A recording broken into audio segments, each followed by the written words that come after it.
بسم اللہ الرحمن الرحیم. جناب رانا عظیم صاحب، آپ کا شکریہ. آج آپ نے مجھے دعوت دی اپنی فنکشن پہ پی ایف یو جی کے. میں آج بات کروں گا ایک پاکستانی شہری کے ہوتے ہوئے کہ پارٹی کا چیئرمین ہوتے نہیں، پاکستان ایک شہری کی طرح. دیکھیں، میں ایوب خان کے دور میں بڑا ہوا. جب ہم اسکول میں تھے تو ایوب خان کا دور تھا، اور ہم نے کبھی جمہوریت نہیں دیکھی تھی. تو جب میں پہلی دفعہ کرکٹ کھیلنے گیا انگلینڈ، اور پھر میں ادھر پڑھائی کی، پھر میں نے کوئی 18 سال پروفیشنل کرکٹ کھیلی وہاں.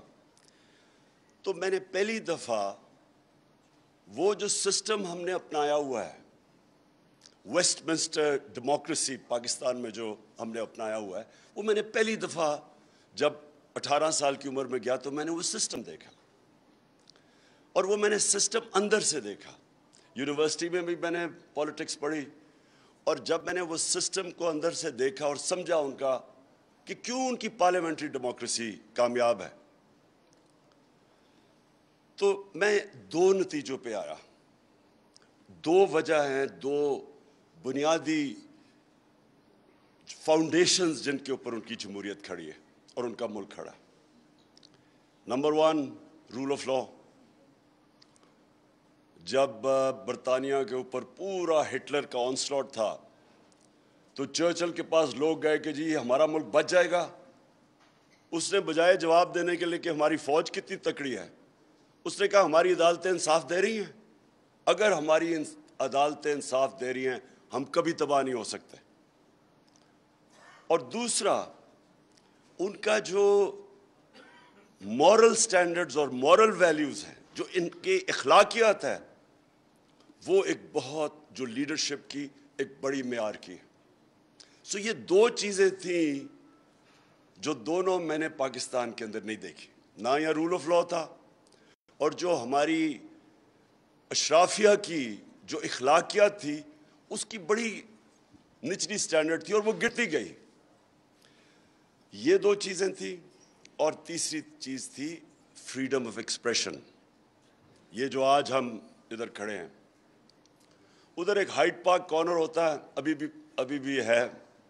تو وہاں کوئی بھی سنڈے کو چلا جائے، وہ جو کھڑا ہوتا تھا وہ جا کے جو مرضی بولنا چاہتا تھا وہ بولتا تھا. لیکن اگر آپ پبلکلی کسی بھی انسان کو سلانڈر کریں، یعنی اس کے کردار کشی کریں، تو جتنے اسٹرکٹ قانون وہاں تھے، میں وہ ایک کیس لڑا ہوں انگلینڈ کا، وہ 3 ہفتے front page headline case تھا.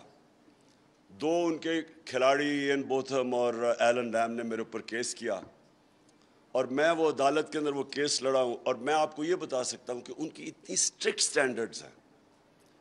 آپ اگر کسی کی توہین کر دیں، سلانڈر کر دیں، تو جو پروٹیکشن ہے ایک انسان کو اپنی ڈگنیٹی کی، وہ کبھی بھی میں نے پاکستان میں نہیں دیکھی. سو پہلے میں آپ کو بیس کر دوں کہ جو میرا ایکسپیرئنس تھا جمہوریت کا، freedom of expression, rule of law, فلاحی ریاست، وہ میں نے ساری برطانیہ کے اندر دیکھی. اور میں اس عمر میں گیا تھا جب یہاں نہ کوئی ڈیموکریسی تھی، یہاں ڈکٹیٹرشپ تھی، اور جو مورل سٹینڈرڈز تھے ابھی بھی. انگریز جب یہاں سے گیا تھا تو کافی ہماری جو موریلٹی تھی وہ کافی اوپر تھی. وہ آہستہ آہستہ گرتی گئی. اور میں پھر جب پاکستان میں جو، اب میں آپ کا تجزیہ دیتا ہوں، آپ سب یہ کہہ رہے تھے پہلے کہ پاکستان میں مسئلہ کیا ہے، اور بیسکلی آپ نے سب نے ایک ہی بات کی، اصل میں رول آف لا نہیں ہے. جو طاقتور ہے وہ قانون سے اوپر ہے. اسی لیے میں نے جب اپنی پولیٹکس شروع کی تو اس کا نام رکھا تحریک انصاف، کہ انصاف کا مطلب یہ ہوتا ہے کہ قانون کے سامنے سب ایک برابر ہوتے ہیں. یہ ہے انصاف. سمپل یہ ہے. حضرت علی کا قول ہے کہ کفر کا نظام چل جائے گا لیکن نا انصافی اور ظلم کا نظام نہیں چل سکتا. بیسکلی جو ابن خلدون نے آج سے پتہ نہیں 700-800 سال پہلے بات کہی تھی، اس نے کہا کہ میرا جو تجزیہ ہے قرآن کا کہ اللہ نے انسان کو زمین پہ بھیجا ہی ایک وجہ سے ہے کہ میری زمین پہ انصاف قائم کرو. سو بیسکلی ایک معاشرہ جو ہوتا ہے وہ سویلائز معاشرہ ہوتا ہی انصاف پہ ہے, اور رول آف لاء کا مطلب یہ ہوتا ہے کہ قانون کے نیچے سب ایک برابر. اور پھر میں نے پہلے ویسٹرن سسٹم سارا اسٹڈی کیا, اور پھر میں نے اپنی اسلام کی تاریخ اسٹڈی کی. میں جو مدینہ کی ریاست کی بات کرتا ہوں, آپ کو حیرت ہوگی کہ جو آج ویسٹرن ڈیموکریسیز جن پرنسپلز پہ کھڑی ہیں وہ ساری مدینہ کی ریاست کی پرنسپلز ہیں. رول آف لاء, سب سے پہلی چیز کہ نبی صلی اللہ علیہ وسلم نے کہا میری بیٹی بھی اگر جرم کرے گی اس کو سزا ملے گی, کوئی قانون سے اوپر نہیں ہے. اور جو سب سے امپورٹنٹ بات کہی میں, اور یہ پھر میرا 70 سال کی عمر کا ہو گیا ہوں, ساری دنیا میں جو میں نے دیکھا ہے ایک ڈفرنس ہے خوشحال معاشروں میں اور وہ جدھر غربت ہے, ایک ہی ڈفرنس ہے, رول آف لاء. جس معاشرے کے اندر قانون ہوتا ہے, انصاف ہوتا ہے, وہ ہمیشہ خوشحال ہوتا ہے. اور نبی صلی اللہ علیہ وسلم نے تب 1500 سال پہلے کہہ دیا تھا کہ تمہارے سے پہلے بڑی قومیں تباہ ہوئیں جدھر کمزور کے لیے ایک کمزور چوری کرے تو جیل میں ہے, طاقتور چوری کرے تو NRO مل جائے. یہ تب وہ کلیئر تھا کہ جب آپ طاقتور ڈاکو کو نہیں پکڑ سکتا, جو بھی معاشرہ وہ تباہ ہو جاتا ہے. آپ ساری ڈیولپنگ ورلڈ دیکھ لیں, ساری ڈیولپنگ ورلڈ دیکھ لیں, ایک ہی مسئلہ ہے وہاں, طاقتور سے چوری کر کے سارے پیسے بھجوا دیتا ہے ویسٹرن اکاؤنٹس میں. ایک fact I panel United nations کے سیکرٹری جنرل نے ایک پینل آف اکانومسٹ بٹھائی جس نے صرف اس کا کام تھا کہ آپ یہ بتائیں کہ کیسے امیر ملک امیر ہوتے جا رہے ہیں, غریب ملک غریب ہوتے جا رہے ہیں. اس پینل نے ایک سال کے بعد رپورٹ دی, انہوں نے کہا 1.7 ٹریلین ڈالرز 1700 ارب روپیہ غریب ملکوں سے ہر سال چوری ہو کے امیر ملکوں میں اور آف شور اکاؤنٹس میں جاتا ہے. ساری جو غریب ملک ہیں ادھر ساری جگہ جو ان کے صاحب اقتدار ہیں, جو اشرافیہ ہے, وہ پیسہ چوری کر کے باہر بھیج دیتی ہے. وہ ڈفرنس بڑھتا جا رہا ہے. اور وہ کیوں ہیں؟ کیونکہ ان کے اندر وہ ابیلٹی نہیں ہے, ان کے اندر قانون نہیں ہے طاقتور کو لانا قانون کے نیچے. اس لیے میں نے اپنی پارٹی بنائی تھی آج سے 26 سال پہلے, اور تب سے میری سٹرگل ایک ہی ہے.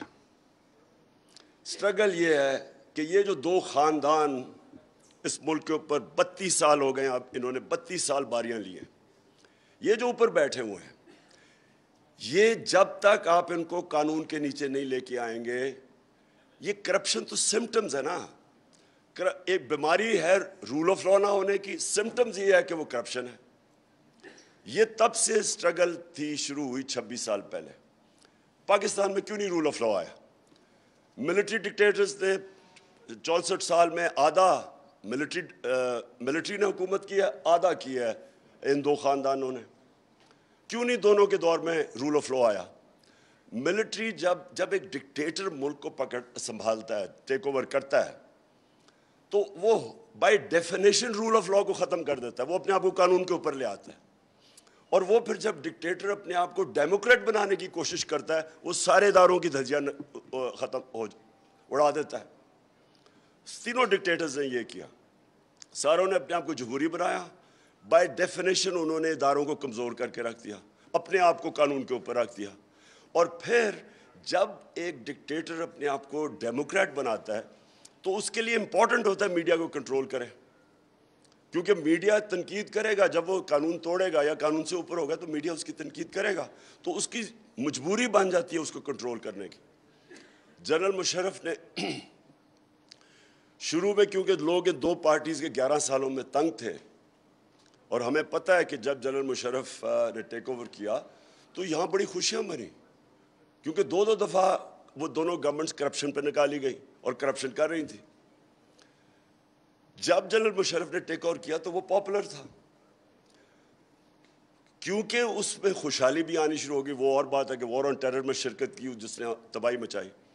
تو ہوا کیا کہ آہستہ آہستہ وہ جماعتیں ریوائیو ہونا شروع ہو گئی. اس نے پہلے شروع میں میڈیا کو کھول دیا.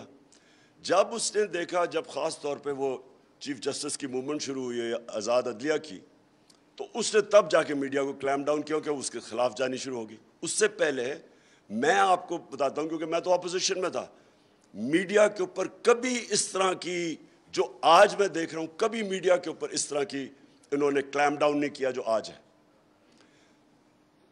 اب یہ دو پارٹیز آئیں, دو خاندان, ان کی کیا مجبوری ہے؟ دونوں کرپشن پہ پکڑے شروع کر دی انہوں نے کرپشن. جب کرپشن کی تو ان کی مجبوری بن گئی عدلیہ کو بھی آن سائڈ رکھا جائے اور میڈیا کو بھی کنٹرول کیا. یہ دو ایریا سے یہ ڈرتے تھے. تیسرا ان کا مسئلہ تھا فوج, کیونکہ وہاں ایسا کو سارا پتہ تھا ان کی چوریوں کا, وہ سارے ریکارڈ رکھتے تھے. تو ان کی مجبوری کیا ہوئی, نواز شریف کا سارا اینڈ میں وہ عدلیہ کو بھی سنبھال لیتا تھا, میڈیا کو بھی سنبھال لیتا تھا, لیکن اس کا پرابلم ہو جاتا تھا فوج, اور پھر وہ آرمی چیفز کے ساتھ اس کا مسئلہ بنتا تھا. وہ اس لیے نہیں تھا کہ وہ رول آف لا چاہتا تھا, اس کا پرابلم یہ تھا کہ یہ ساری جو رپورٹس نکلتی تھی کرپشن کی, یہ نکلتی تھی ایجنسیز کے ذریعے. زرداری کا سملر پرابلم تھا. تو انہوں نے بھی میڈیا کو کلیم ڈاؤن اس لیے کیا کہ یہاں وہ کنٹرول کرنا چاہتے تھے انفارمیشن. میرے اوپر نجم سیٹھی نے, جب میں پاور میں آیا تو اس نے میرے اوپر الزام لگایا, دو اس کے الزام لگائے. میں عدالت میں چلا گیا, 3 سال ایز پرائم منسٹر مجھے تو کوئی ریلیف نہیں ملا. نواز شریف کے اوپر اس نے جب 97 یا 98 میں الزام لگایا, اس نے اس کو 3 دن بند کر کے مار پڑوائی. فرق کیا تھا؟ فرق یہ تھا کہ میں جب بنا تو مجھے کوئی میڈیا سے کبھی خطرہ نہیں تھا. میں یہ آپ کو کلیئر کر دوں کہ جب میں پرائم منسٹر بنا, مجھے تو میڈیا سے کبھی ڈر نہیں تھا. اور آپ اگر اٹھا کے دیکھیں جتنی تنقید مجھے 3.5 سال سے میڈیا سے ہوئی, کسی پرائم منسٹر کو نہیں ہوئی ایسی تنقید. میں نے تو کبھی کوشش نہیں کی میڈیا کو پیسے کھلانے کی. میں نے ایک میڈیا کے اوپر کبھی کسی کے اوپر ایکشن, سوائے نجم سیٹھی کیونکہ اس نے ذات پہ مجھے اٹیک کیا تھا, اس کے اوپر عدالت میں گیا, میں نے ایک میڈیا کے اوپر کوئی ایکشن نہیں لیا. یہ شیرین کو پتہ ہے کہ کئی دفعہ 3-4 دفعہ ہوا ہے میرے خیال میں, ہمیں کیبنٹ میں جب میٹنگ پہ آئے پتہ چلا جی کسی کو اٹھا لیا ہے جرنلسٹ کو, وہ میرے انسٹرکشنز کے اوپر کبھی کسی کو نہیں اٹھایا. پرابلم کچھ اور تھا, اور وہ میں آپ کو بھی ذرا پہلے میں آپ کو بتاتا ہوں کہ میرے 3.5 سال میں نے کیا چیز دیکھی اور آگے وے فارورڈ کیا آج پاکستان کا. یہ بڑا کرٹیکل ہے کہ ہم ریئلائز کریں کہ ہم آج کدھر کھڑے ہیں اور ہم اب آگے کیسے جا سکتے ہیں. ہوا کیا کہ پرابلم مجھے صرف ایک تھا, سلانڈر کا. یعنی جب فیک نیوز ہوتا تھا, میرے کئی منسٹرز کے اوپر آ گیا جی کیا انہوں نے ٹیکس چوری کیا یا کچھ کیا, تو جس منسٹر کی بھی مجھے پتہ چلتا تھا کہ اس کے اوپر کوئی خبر آئے, میں امیجیٹلی اس کو واٹس ایپ کرتا تھا اور میں کہتا تھا اب اس کو اپنے آپ کو ڈیفینڈ کرو کہ بتاؤ کہ کیا ہوا. تو وہ پتہ منسٹر ایونچولی, اور 2 کا مجھے پتہ ہے, انہوں نے پتہ کہ فیک نیوز تھی. اب دیکھیں اگر گورنمنٹ میں آپ بیٹھے ہوئے ہیں, آپ کوشش کر رہے ہیں کہ کلین گورنمنٹ دینے کے لیے, اور جب ایک کوئی فیک نیوز اس کے اوپر آ جاتا ہے جو کہ انٹیگریٹی گورنمنٹ, ایک منسٹر کے اوپر جب کوئی کہتا ہے نا کہ اسے ٹیکس نہیں دیا, گورنمنٹ کی انٹیگریٹی افیکٹ ہوتی ہے. میرا صرف مسئلہ یہ تھا کہ جو کسی بھی ویسٹرن ڈیموکریسی کے اندر, کیونکہ میں برطانیہ کو تو جانتا ہوں بڑی اچھی طرح, ہمارے 2 ایک وزیر تھا اور ایک ہمارا ایک پارٹی کا آدمی تھا. دونوں کے اوپر جب سلانڈر ہوا, انہوں نے لنڈن میں جا کے کیس کیا اور ان کو ڈیمیجز ملے. پاکستان میں کچھ رسپانس نہیں ملتا تھا, نہ کسی کو فکر ہے, نہ کوئی ڈرتا ہے یہاں. تو دیکھیں 2 مختلف چیزیں, ایک ہے freedom of expression. Freedom of expression کے بغیر دنیا میں کوئی انسانی معاشرہ پروگریس نہیں کر سکتا. لیکن جو ہر چیز کی لمٹ ہوتی ہے. ایک آپ لائن کراس کریں جدھر آپ کسی کو بلیک میل کریں, اس کی توہین کریں, اس کے اوپر فیک نیوز بنائیں, اس کی انٹیگریٹی کے اوپر, اور وہ گورنمنٹ میں بیٹھا ہوا ہے, تو اس کے بعد ریکورس ہونا چاہیے ان کو اپنے آپ کو ثابت کرنا کہ اور دوسرے کو سزا ملنی چاہیے اس پر, جو کہ برطانیہ میں ہے. جو میں کیس لڑا تھا اس پہ اتنا بڑے ڈیمیجز انوالو تھے کہ اگر وہ میں کیس ہار جاتا تو کمپلیٹلی بینکرپٹ ہو جانا تھا. اتنا خوف ہے وہاں کہ آپ کوئی بھی میڈیا کے اوپر ایسی بات نہ کریں جو آپ ڈیفینڈ نہ کر سکیں, کسی کی توہین نہ کریں. سو دو مختلف, ایک فریڈم آف ایکسپریشن ہے, ایک رائٹ ٹو ڈگنیٹی ہے ہر شہری کا. تو میرا صرف جو بھی یہ پیکا کے اوپر جب مجھے بات چیت ہو رہی تھی, کیونکہ ایک اور ایلیمنٹ آ چکا ہے اب, اور وہ ہے سوشل میڈیا.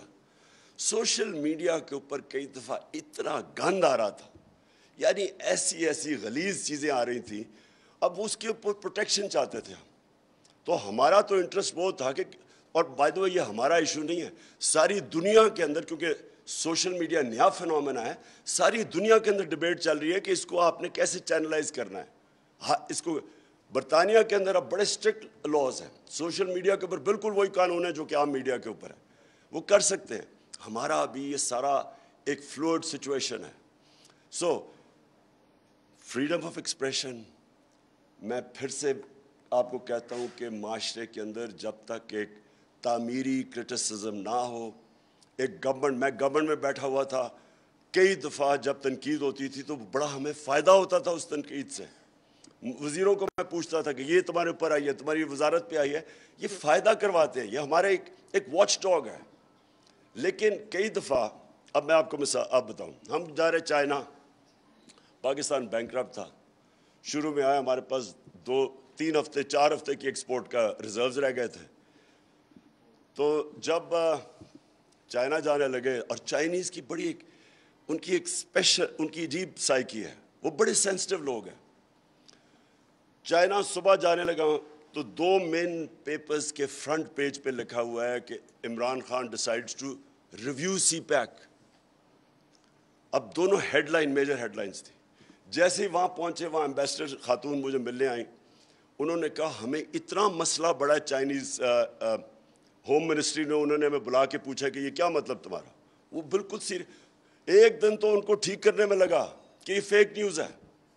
سو میرا صرف یہ مسئلہ تھا کہ ایک آگے ملک کا مسئلہ, اکنامک سچویشن بڑا مشکل تھا, اس کے بعد ایڈیشنلی یہ فیک نیوز ہمارے لیے مشکلیں پیدا کر. ایک دفعہ آ گیا جی IMF سے سمجھوتا ہو گیا کہ روپیہ 184 پہ پہنچ جائے گا, ان دنوں میں روپیہ 140 پہ تھا.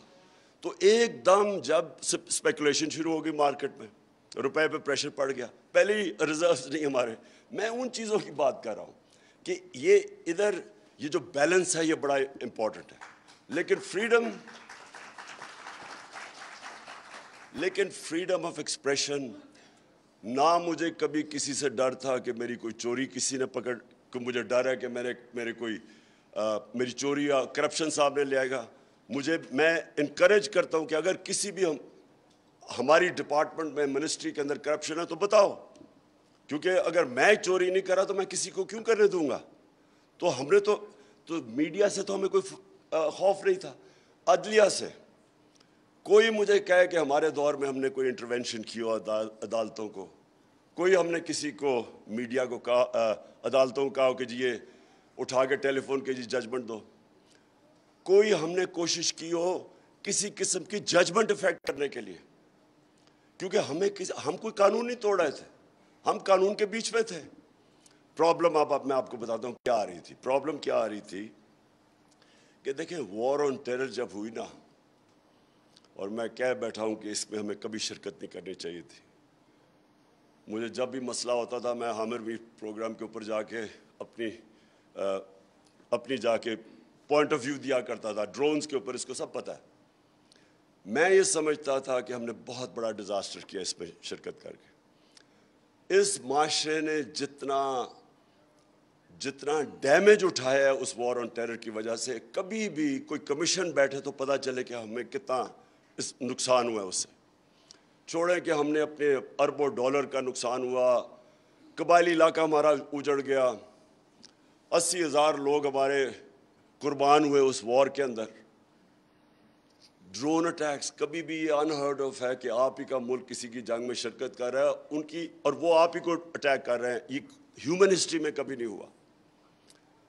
لیکن جو سب سے بڑا ڈیزاسٹر ہوا کہ ہمارے جو لوگوں کے سول اور ہیومن رائٹس تھے وہ افیکٹ ہوئے. وار آن ٹیرر کے اندر وہ لوگوں کو اٹھانا شروع کر دیا.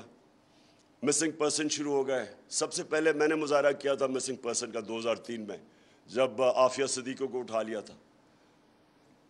اب جب تک میں گورنمنٹ میں نہیں آیا تو مجھے تو فوج کا ویو نہیں پتا تھا, تو میں تب تک اس کے خلاف ہمیشہ بولتا رہا, کیونکہ اینڈ میں میرے پاس آتے تھے مسنگ پرسن جن کے کوئی لوگ جن کے رشتہ دار اٹھا لیے جاتے تھے, تو میرے پاس آتے تھے. اور وہ اس سے زیادہ میں نے تکلیف دہ چیزیں نہیں دیکھیں کہ عورت آ رہی ہے کہ میرا ہسبینڈ غائب ہے, ماں آ رہی ہے بیٹا غائب ہے. اس طرح کے جو درد بھرے سینز میں دیکھتا رہا. اس کے گورنمنٹ میں آئے اور یہ جو آپ نے پتہ چلا کہ کئی دفعہ لوگوں کو اٹھا لیا جاتا تھا ہمارے دور پہ, وہ ہم اسی کے وہ نیشنل سیکیورٹی کے اندر وہ آ جاتا تھا.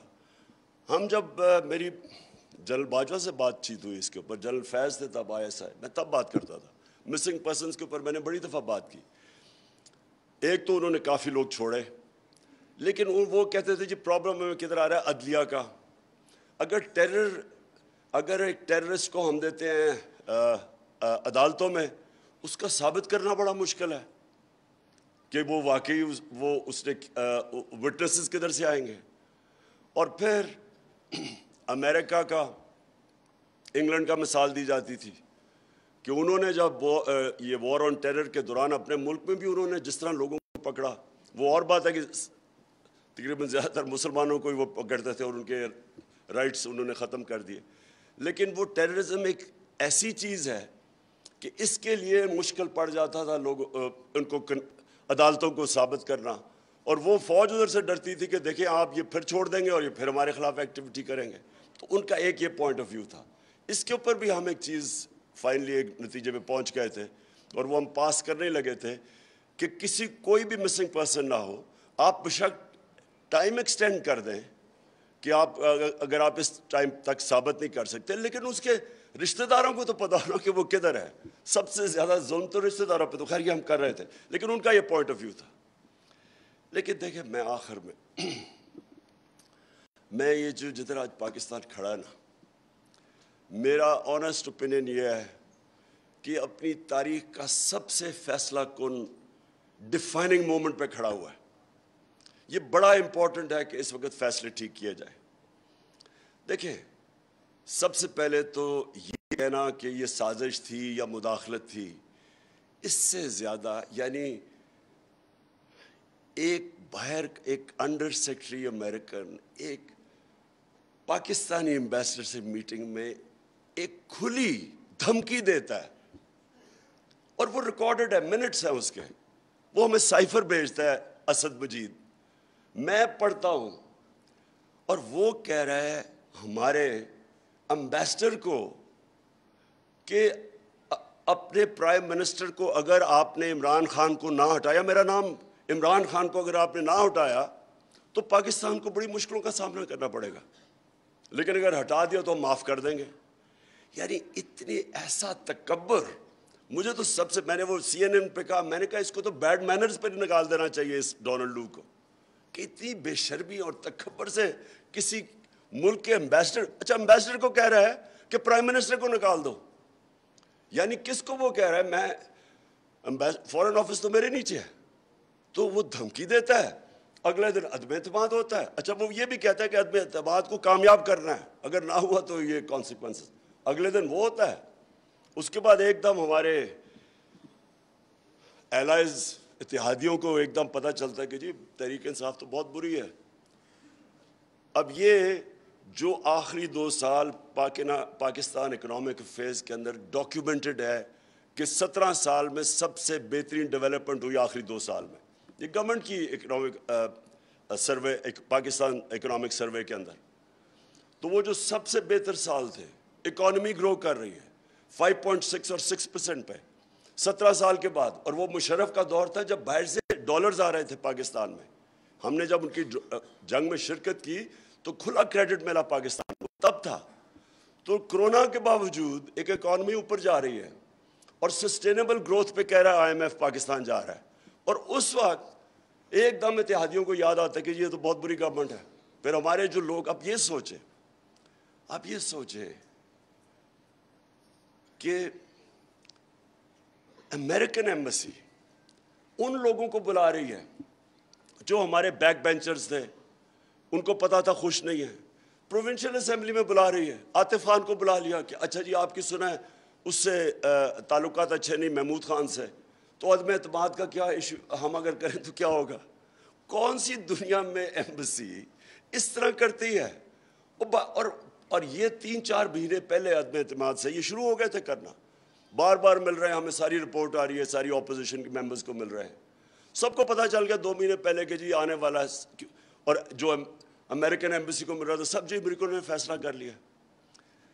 میرا سب سے بڑا پوائنٹ یہ کہ دیکھیں یہ پاکستان کی فیوچر کے لیے اگر اس کے اوپر تحقیقات ہی نہیں ہوگی, اور مجھے کہا جی کہ آپ نے ان کے اوپر انکوائری نہیں کی, ہم نے تو ایک دم کیبنٹ پہ رکھا, کیبنٹ نے کمیشن بنائی انویسٹیگیشن کی, ہم نے نیشنل سیکورٹی کونسل میں رکھا, پارلیمنٹ کی نیشنل سیکورٹی کونسل میں رکھا, پھر پریزیڈنٹ نے بھیجا سی جے کو وہ سائفر کے یہ اس کے اوپر انویسٹیگیشن ہونی چاہیے, اسپیکر بھیجتا ہے چیف جسٹس کو کہ جی اس کے اوپر انویسٹیگیشن ہونی چاہیے. اور ہم کیا کرتے ہیں, اپنی جو کمیشن تھی وہ ہماری گورنمنٹ چلے گئی, انہوں نے جو آئے تھے انہوں نے تو نہیں انویسٹیگیٹ کرنا تھا, وہ تو بینیفیشریز تھے اس کے.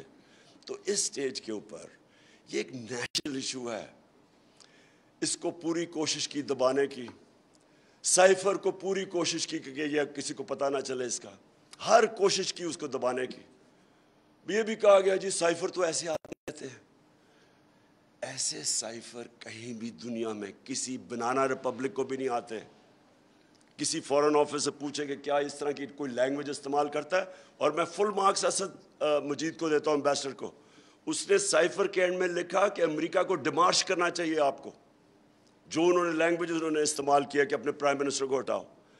اور اس کے بعد جب پرائم منسٹر ہٹتا ہے, دیکھیں یہ امپورٹنٹ اس لیے ہے کہ کیا پاکستان دنیا کی 5ویں آبادی میں بڑا ملک, کیا اس کا ایک الیکٹڈ پرائم منسٹر کو اس طرح ریموو کریں گے؟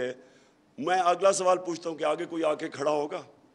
کوئی بھی آگے آ کے پرائم منسٹر کو دھمکی ملے گی؟ کیونکہ یاد رکھیں مشرف اپنی کتاب میں لکھتا ہے کہ مجھے رچرڈ آرمیٹیج نے کہا کہ we will bomb you into stone age.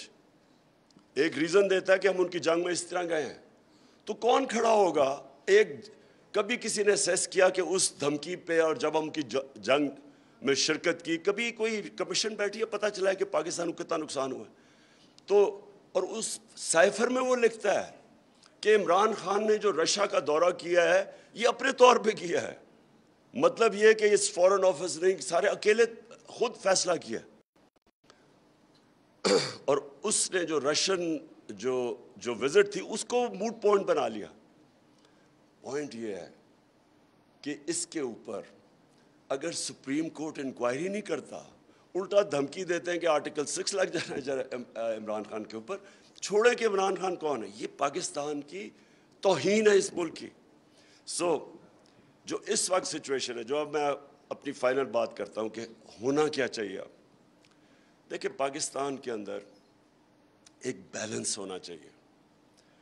ہمارے اندر بیلنس آیا ہی نہیں. جب ملٹری جاتی تھی, جو ہماری سویلین حکومت آتی تھی, سویلین حکومت کرتی کیا تھی کہ وہ پوری اجازت دے دیتی تھی ملٹری کو کہ اچھا آپ کی یہ ڈومین ہے, آپ جو مرضی کریں, کیونکہ وہ کمزور ہوتے تھے. اور دوسرا کیونکہ ان کی ڈیموکریسی ڈیپینڈ کرتی ہے مورل سٹرینگتھ کے اوپر, ناٹ فزیکل سٹرینگتھ. فزیکل سٹرینگتھ فوج کے پاس ہوتی ہے. جب آپ کرپشن کرتے ہیں, آپ کے اوپر کیسز ہوتے ہیں اور آپ فکر ہوتی ہے, تو آپ پھر اور سپیس دیتے جاتے ہیں. یہ جو بیلنس ہے یہ ابھی تک آیا نہیں, اور اس کی وجہ سے آج ڈیولپ ہو گیا ہے کہ جو اسٹیبلشمنٹ ہے وہ ریئلائز نہیں کر رہی کہ وہ جو اب حرکتیں کر رہی ہے, جو ابھی بات انہوں نے بالکل ٹھیک کی کہ ہم اپنی فوج کو, رانا عظیم نے ٹھیک کہا کہ فوج کو کبھی کمزور نہیں ہم افورڈ کر سکتے. ہمارے ارد گرد سارے مسلمان دنیا کی آپ کے سامنے اگزامپلز ہیں ساری. آپ سیریا لے لیں, یمن, سیریا, صومالیہ, افغانستان, ایک لیکن سب کا جو حال ہوا ہے جب کیونکہ وہ ڈیفینڈ نہیں اپنے آپ کو کر سکتے. پاکستان کے پاس بہت بڑا ایسٹ ہے، طاقتور فوج. اس کو ہمیں بچانا ہے، کیونکہ اگر پبلک کے اندر اور فوج کے اندر فاصلے بڑھتے رہے جو بڑھ رہے ہیں تو اس سے ایونچولی فوج کو نقصان ہے اور پاکستان کو نقصان ہے. جب ہماری اسٹیبلشمنٹ کو ڈفرینشیٹ کرنا چاہیے، کب آپ تعمیری تنقید کر رہے ہیں اور کب آپ ڈیمیج کر رہے ہیں اس کو، اس میں فرق ہے. جب آپ ان کو یہ کہتے ہیں کہ آپ جب ایک اسٹیبلشمنٹ کے فٹ پرنٹ اس طرح آ جاتا ہے کہ صحافیوں کو پکڑ پکڑ کے آپ یہ کر رہے ہیں، اور جو تھوڑی سی بھی آپ سمجھیں کہ تنقید ہوئی ہے فوج کی تو آپ نے ایکشن لے لیا، یہ نقصان دہ رہا ہے ہماری فوج کو. اس سے فائدہ نہیں ہو رہا، انفارمیشن رک نہیں سکتا. یہ سوشل میڈیا کا زمانہ ہے. یہ غلط فہمی ہے کسی کی کہ جی سوشل میڈیا کو آپ کو کنٹرول کر رہا ہے. سوشل میڈیا ایک ایسی چیز ہے کہ جس کے پاس موبائل فون ہے اس کی آواز ہے. آپ اس کو کنٹرول نہیں کر سکتے، اور آپ کنٹرول کرنے جتنی مرضی کوشش کریں، یہ ایک ایسی اب چیز نکلائی کسی کے کنٹرول میں نہیں ہے. یہ جو اب پیریڈ ہے اس کے اندر ہمیں ریفلیکٹ کرنا چاہیے کہ کیا یہ جو فیصلہ کیا، جو بھی یہ فیصلہ نہ روکنے کا کیا، ایک امریکن سازش کے تحت ایک ان نیچرل سیٹ اپ آ گیا، کیا یہ پاکستان کے فائدے میں ہے؟ کیا پاکستان کے فائدے میں ہے کہ 1100 ارب روپے آتے ساتھ ہی انہوں نے جو نیب کے اندر کیسز پڑے ہوئے تھے انہوں نے ختم کروا دیے؟ سارے جن کے کیسز تھے، اور یہ پچھلے 10 سال کے کیسز تھے، یہ سارے ختم کروا لیے. جو ایف آئی اے کے اندر 16 ارب روپے کا open and shut case Shahbaz Sharif اور بچوں کے، وہ 4 وٹنسز مر چکے ہیں ابھی تک. جب سے یہ آئے ہیں 4 وٹنسز مر گئے ہیں، جس میں مقصود چپڑاسی بھی، اور ایک انویسٹیگیٹر مر چکا ہے ہارٹ اٹیک سے. اور یہ جو عمران ریاض نے جو بتایا کہ ان کو جب وہ جیل سے نکلے ہیں تو ان کو تب سے پرابلمز ہے، صحت کے پرابلمز ہو گئے ہیں، اور وہ سمجھتے ہیں ان کو زہر دی گئی ہے، سلو پوائزننگ کی گئی ہے. یہ انویسٹیگیٹ کرنا چاہیے کہ یہ کمال ہوا ہے کہ ایک دم 4 وٹنسز مر گئے ہیں اور ایک انویسٹیگیٹر، اور دوسرے انویسٹیگیٹر کو ہارٹ اٹیک ہوا بچ گیا ہے. اور یہ ہمیں سوچنا چاہیے کہ اس سیٹ اپ کو اگر بیک کر رہی ہے ہماری اسٹیبلشمنٹ، جو کہ ساری قوم کو پتہ ہے، ان کے اپنے بیان ہیں، ایک دوسرے کیسز سارے اپنے دور پہ بنائے ہوئے ہیں.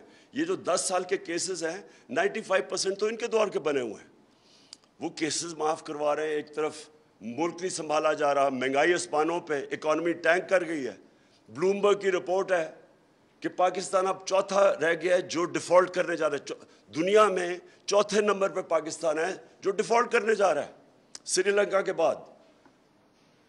تو کوئی سوال یہ پوچھے کہ یہ جو سارا ہوا ہے، یہ جو فیصلہ کلیئرلی ایک بند کمروں میں جو بھی فیصلہ ہوا ہے بیک کرنے کا انہیں، کیا یہ پاکستان کا فائدہ ہے؟ اور اس کو اس کرپٹ سیٹ اپ کو بیک کرنے میں کیا نظر نہیں آ رہا ہے اسٹیبلشمنٹ کو کتنا نقصان ہو رہا ہے ان کو؟ اور کیا یہ ٹھیک کام کر رہے ہیں؟ کس نے فیصلہ کیا ہے کہ یہ فیصلہ ٹھیک تھا؟ بند کمروں میں فیصلے ہو جاتے ہیں، پلان اے بنتا ہے، پھر فیصلہ کب پلان بی بنتا ہے وہ بند کمروں میں ہی فیصلہ ہو جاتا ہے. اب پلان سی کیا ہوگا وہ بھی بند کمروں میں ہوگا. جب آپ کے فیصلے اس طرح ہوتے ہیں، کیسے ہو سکتا ہے کہ وہ آپ کے فیصلے ٹھیک ہو؟ یہ جو اس طرح کے فیصلے ہوتے ہیں، کیونکہ ہم کی بات کر رہے ہیں، دنیا کی تاریخ کی اپنے وقت کی 2 سب سے بڑی سب سے طاقتور فوجیں، ایک ہٹلر کی اس وقت 1941 میں سب سے طاقتور دنیا کی فوج تھی، اور دوسری نپولین کی. دونوں فوجیں تباہ ہو گئیں روس کے اندر. کیسے تباہ ہوئی؟ روس کی انہوں نے جب اٹیک کیا تو سردی آنی شروع ہو گئی. بڑے لوگوں نے سمجھایا، اپنے جنرلز نے، اپنے ٹاپ کو جو 2-3 تھے، لیکن ڈرتے تھے.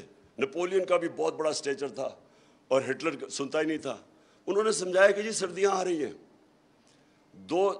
جو یو ٹرن کرنی چاہیے تھی، بائی دا وے یہ جنرلز کے لیے، لیڈرز کے لیے یو ٹرن بہت ضروری ہوتی ہے،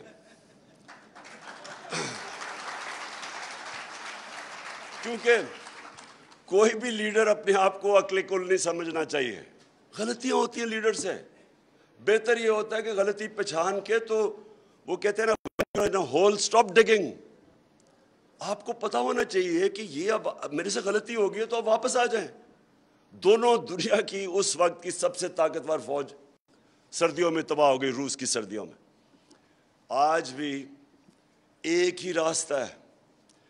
جتنا اس اب میں کیا کہوں, آرٹیفیشل کرپٹ سیٹ اپ جن کو اکٹھا کیا, 60% لوگ ضمانت میں ہیں. میں جو 2 باتیں کہی تھی انگلینڈ کے اندر, 2 چیزیں, ایک رول آف لا تھا اور ایک ان کی اخلاقیات تھی. آپ صرف ایک چیز سوچ لیں, بورس جانسن بھاری اکثریت سے جیتتا ہے, وہ اس کی اپنی پارٹی نکال دیتی ہے. کس چیز پہ؟ پاکستان میں یہ خبر بھی نہیں بننی تھی, یا خبروں میں بھی نہیں آنا تھا کہ جناب وہ کورونا کے دور وہ نے جب 10 ڈاؤننگ اسٹریٹ میں انہوں نے جب کام ختم کیا تو وہ سارے گیدر ہو گئے ڈرنکس کے لیے. یہ خبر بھی نہیں بننی تھی. اس کے اوپر اچھا اس نے کیونکہ کور اپ کیا, جھوٹ بولا, اس کو فارغ کر دیا. کلنٹن اور بیوی اگر کہہ رہی ہے کہ جی مجھے مونیکا لیونسکی کا فرق نہیں پڑتا, اس کو انہوں نے امپیچمنٹ کر دی اس کی. رچرڈ نکسن وہ ایک سب کے فون ٹیپ ہیں یہاں, میرے بھی آپ نے دیکھا ہوگا میرا پرائم منسٹر کے بھی فون ٹیپ ہیں. اس فون ٹیپنگ کے اوپر اس کو امپیچمنٹ کی, اس نے ریزائن کیا. ان کی صرف مورل سٹینڈرڈز دیکھیں, ڈیموکریسیز چلتی ہیں مورل اتھارٹی پہ. اب یہ مجھے یہ بتائیں کہ جو ایک انڈر ٹرائل باپ بیٹا ایک چیف منسٹر بن گئے, پرائم منسٹر بن گئے, انڈر ٹرائل ہیں, 16 ارب روپے, وہ مجھے کیس پتا ہے, اوپن شٹ کیس ہے, نوکروں کے نام پہ 16 ارب روپیہ آ گیا. اس پہ کوئی اور ہوتا تو ابھی تک 1.5 سال جیل میں ہوتا. ان کو آپ ملک کا پرائم منسٹر بنا رہے ہیں اور چیف منسٹر, 60% کیبنٹ ضمانت پہ ہے. جب ایک ملک کی قیادت, اس کی جب موریلٹی, ان کی مورل سٹینڈرڈز ادھر پہنچ گئے کہ آپ نے ان لوگوں کو اوپر بٹھا دیا ہے, مجھے یہ بتائیں جیل میں لوگ کیا کر رہے ہیں پھر؟ اب کس منہ سے غریب لوگوں کو جیلوں میں ڈالا ہوا ہے؟ اوپر سے آ کے انہوں نے آتے ساتھ ہی NRO 2 لے لیا. یہ سیٹ اپ جتنی دیر چلے گا ملک کمزور ہوگا, ڈی سٹیبلائز ہوگا. اور اس وقت اکنامک جو سٹیبلٹی ہے وہ ڈپینڈ کرتی ہے پولیٹیکل سٹیبلٹی پہ. یہ سیٹ اپ کبھی چل ہی نہیں سکتا جن لوگوں کو انہوں نے اکٹھا کیا ہوا ہے. تقریریں سنیے اسمبلی میں ابھی بجٹ کے دوران, وہ جو ہمارے ساتھ تھے وہ جا کے کیا باتیں کر رہے تھے. اور وہ پنجاب کا سیٹ اپ کیا ہے, وہ تو ایک انکانسٹیٹیوشنل چیف منسٹر بیٹھا ہوا الیکشن کروا رہا ہے. ہر قسم کا سپریم کورٹ واضح کر بیٹھا ہے کہ تم نے کسی قسم کی استعمال نہیں کرنا اسٹیٹ مشینری. ذرا جا کے دیکھیں 20 حلقوں پہ ساری اسٹیٹ مشینری کوشش کر رہی ہے ان کو الیکشن جتانے کے لیے کل.